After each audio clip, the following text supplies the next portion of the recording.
Hello, Speaker, my old friend. I've come to talk with you again. It's a story of some downs and ups, of the Eagles and their Premiership Cup, of a year which finished with our share of the GST for our Treasury. That's been their year in Parliament. The legislation program's grand. Plastic bags have now been banned.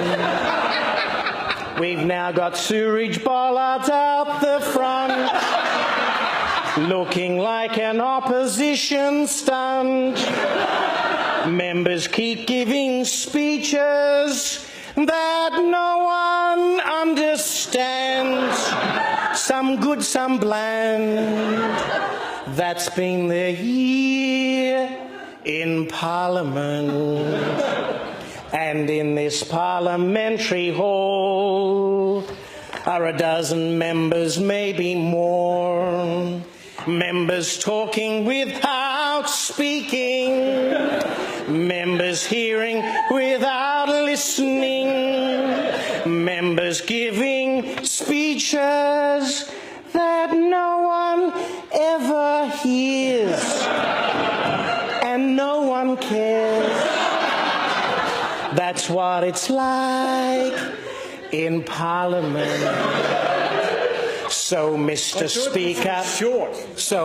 Speaker, close the gate.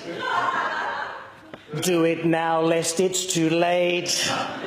Get the crayfish and the sparkling wine. All the members form a Congo line. And the Christmas message is written on the parliamentary walls and the Christmas balls. Merry Christmas from Parliament.